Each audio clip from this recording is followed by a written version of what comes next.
The last golden rays of sunset filtered through the windows of Wisteria Vineyard's main house as Eleanor Bennett signed away her freedom. The contract lay between them on the antique oak table that had belonged to her grandfather. 5 pages of legal jargon that reduced marriage to a business transaction.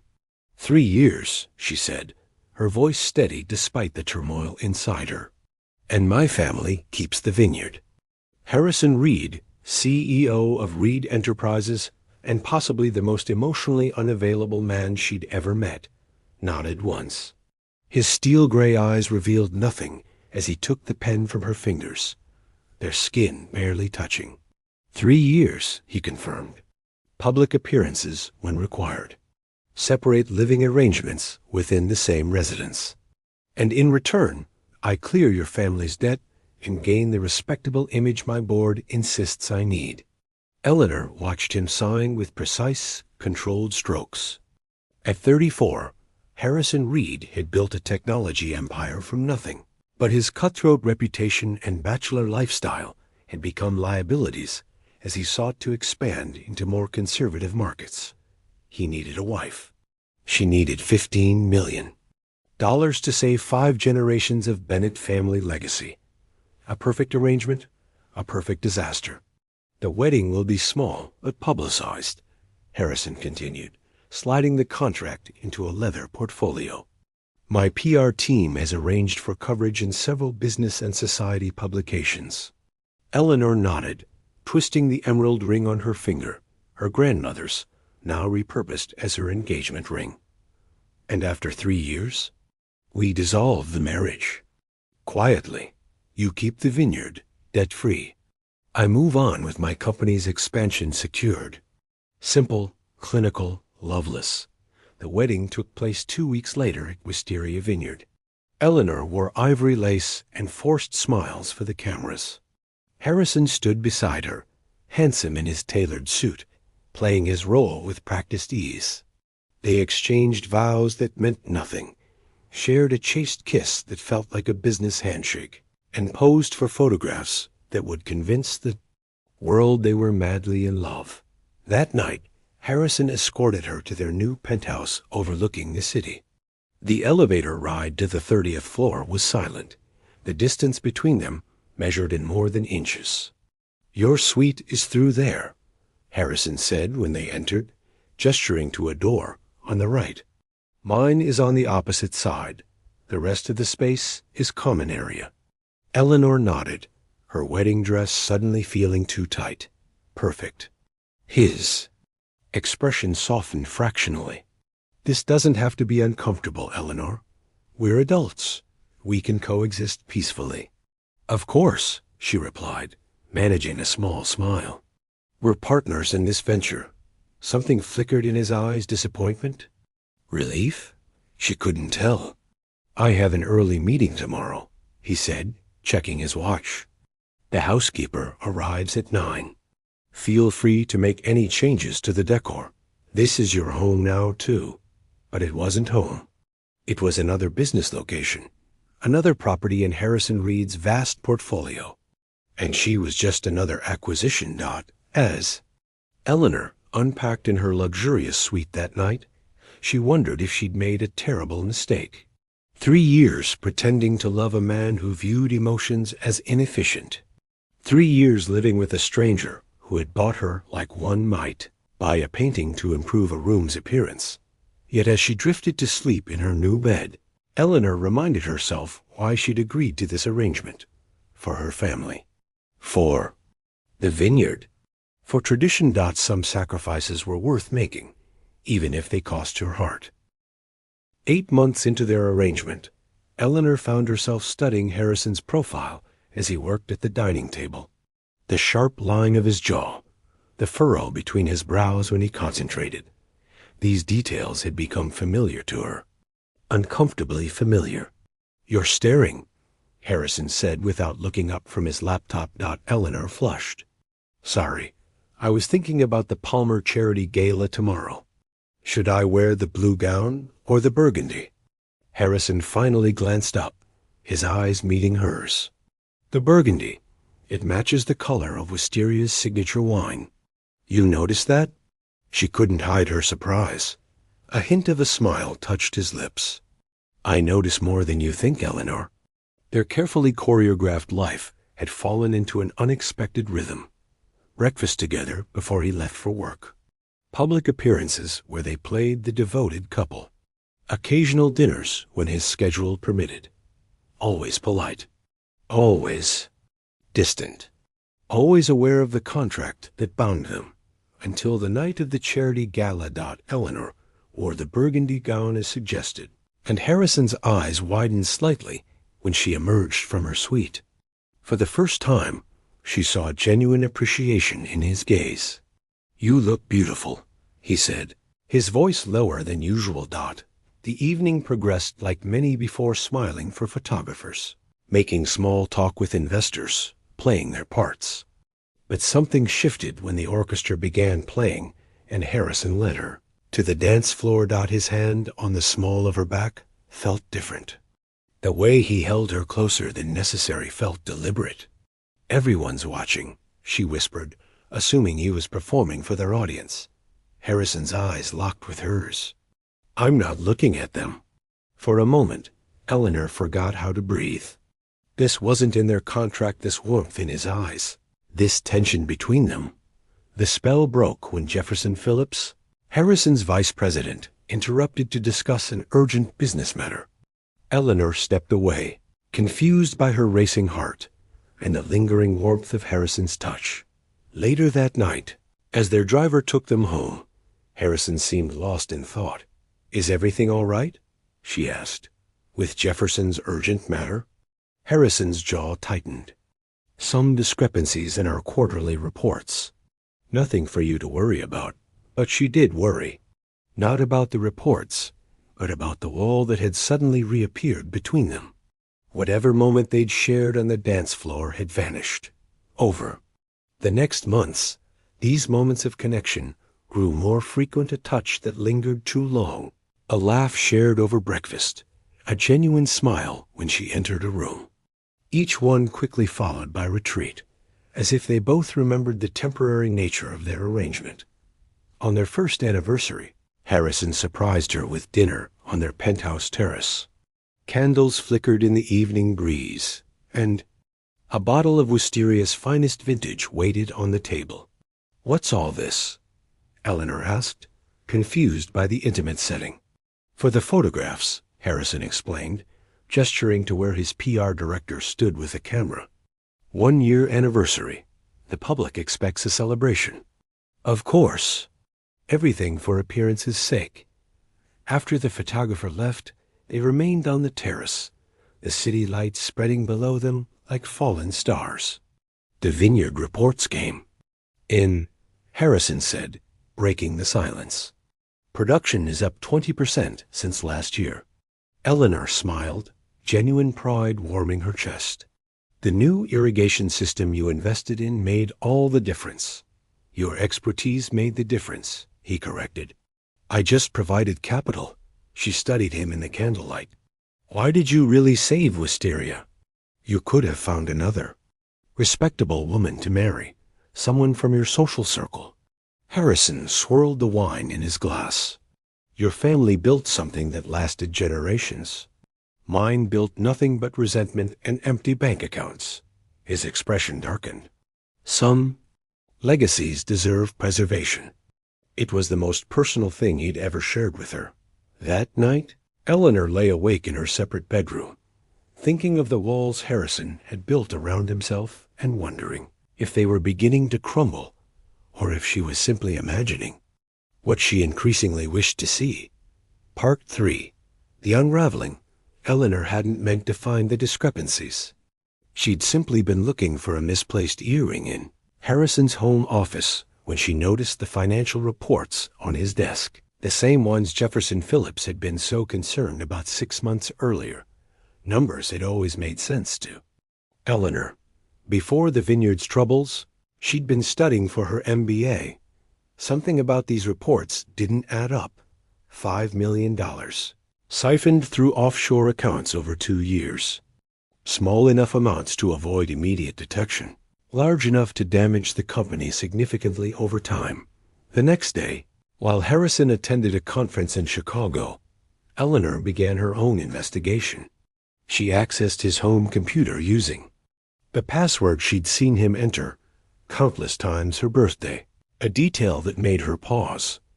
What she found made her blood run cold. Jefferson Phillips had been embezzling funds and disguising the transactions as investments in phantom companies. Worse, he appeared to be working with Dominic Warner, Harrison's largest competitor and most bitter rival. Eleanor printed the evidence, heart pounding. Harrison would return tomorrow. She would tell him everything then. That evening, as she returned from a solitary dinner, a sleek black car pulled alongside her, the window lowered to reveal Jefferson's smiling face. "Eleanor, what a coincidence. Need a ride?" "No, thank you. I'm just—" She never finished the sentence. A hand covered her mouth from behind, a sweet-smelling cloth pressed against her nose. Darkness followed. Eleanor awakened in what appeared to be an empty office building, zip-tied to a chair with Jefferson pacing before her. "I'm disappointed," he said, his friendly demeanor replaced with cold calculation. "Harrison never showed interest in those reports. Why did you?" "He'll know I'm missing," Eleanor said, testing her restraints. Jefferson laughed. "He thinks you're visiting the vineyard. By the time he realizes otherwise, these files will be destroyed, along with any evidence linking me to Warner Industries." "Why?" she asked, needing to keep him talking. "Why betray Harrison?" "Loyalty?" Jefferson sneered. "Harrison Reed doesn't inspire loyalty. He inspires fear. Dominic Warner rewards generously for information. I've simply been hedging my bets." Eleanor thought of Harrison distant. Yes, but never cruel, never disloyal. "He trusts you," she said. Quietly. His mistake. Jefferson checked his watch. "Warner's men will be here soon to clean up this situation. I suggest you tell me where you've hidden the evidence." Eleanor thought of the flash drive tucked into her insurance policy. "I mailed it to our lawyer this morning." Jefferson's face darkened. "You're lying." "Am I?" "You're not the only one who can be calculating, Jefferson." For the first time, doubt flickered across his face. As he stepped toward her, the building's emergency lights suddenly flashed on, bathing the room in pulsing red. "What did you do?" Jefferson demanded, panic edging his voice. Eleanor smiled despite her fear. "I didn't do anything, but I think my husband just arrived." Harrison Reed had built his empire by trusting his instincts. When Eleanor didn't answer his call from Chicago, something felt wrong. When her assistant mentioned she wasn't at the vineyard as planned, alarm bells rang louder. He was on his private jet within the hour. Now, as he moved silently through the darkened building, guided by the GPS signal from Eleanor's phone, Harrison focused on one thought: finding her alive. The building's security system had been child's play to override. The emergency lights were meant to disorient whoever held Eleanor. His security team would enter from the ground floor, but Harrison took the service stairs alone, driven by a fear he'd never experienced before. He heard Jefferson's voice before.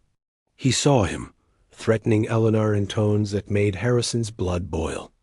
Through the glass partition, he could see her tied to a chair, a bruise darkening her cheek, yet defiance radiating from her posture.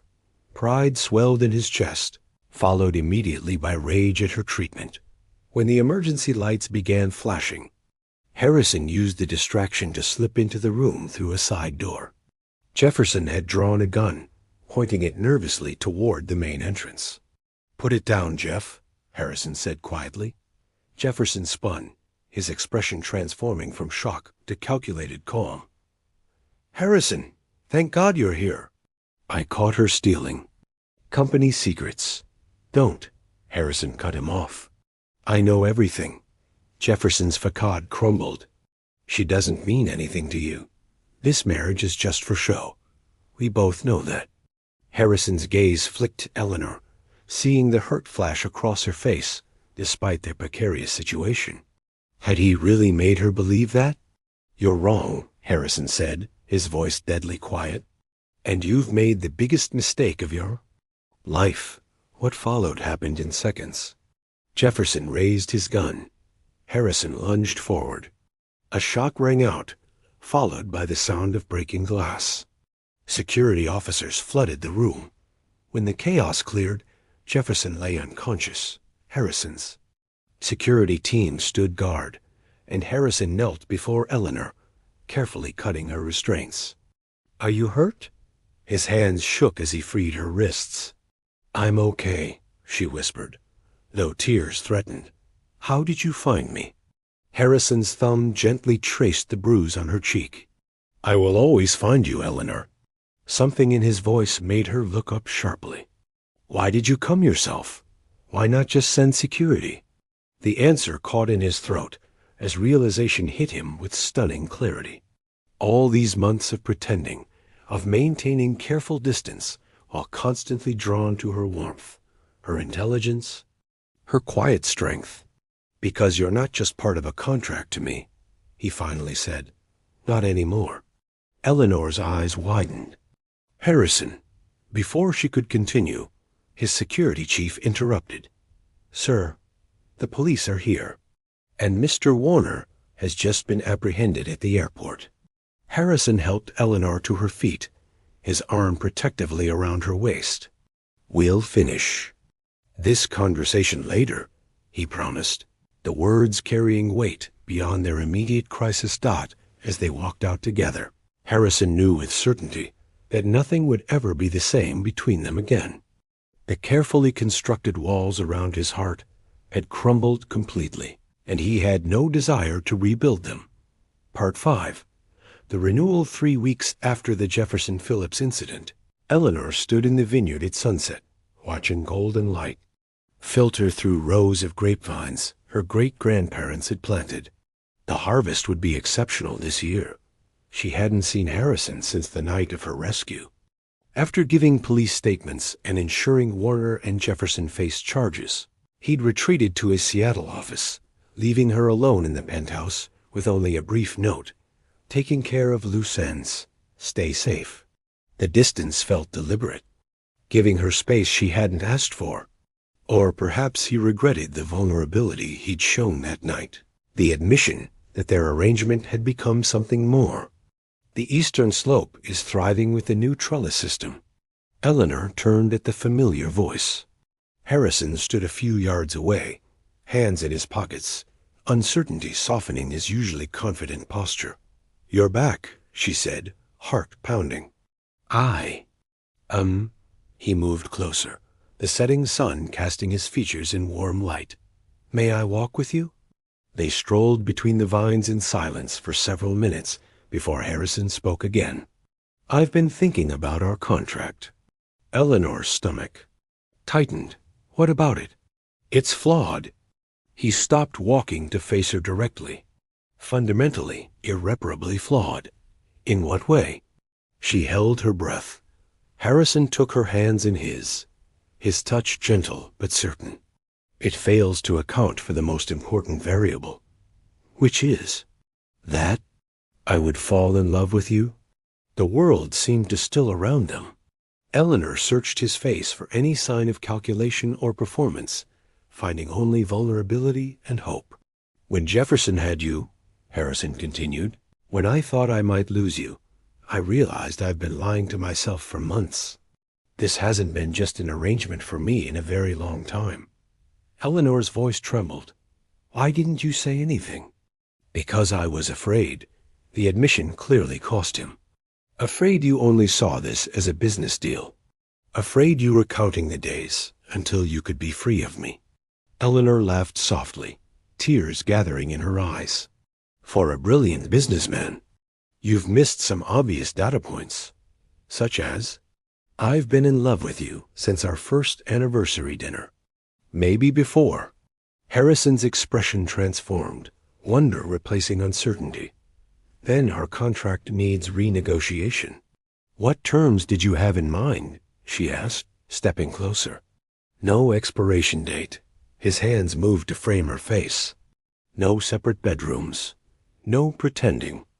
Eleanor's heart soared. Those terms seemed reasonable. One more condition, Harrison said, his voice serious. Complete honesty, always. No more secrets between us. Agreed, she whispered Dot, as the last light faded from the sky. Harrison sealed their new agreement with a kiss that held nothing back, a kiss that promised not just 3 years, but a lifetime. Later, as they walked hand in hand back toward the main house, Eleanor smiled. So what happens now? Harrison looked at her, his expression peaceful in a way she'd never seen before. Now we build something that lasts generations, together. Among the ancient vines that had witnessed her family's history, Eleanor and Harrison began writing a new chapter 1, founded not on convenience or necessity, but on the most sustainable investment of all, love that had been earned, tested, and chosen with clear eyes and full hearts. What had begun as a business arrangement had transformed into something neither had anticipated, but both now treasured above all else. A marriage of equals, a partnership of strength, a love without conditions or expiration dates, a love that was finally completely real.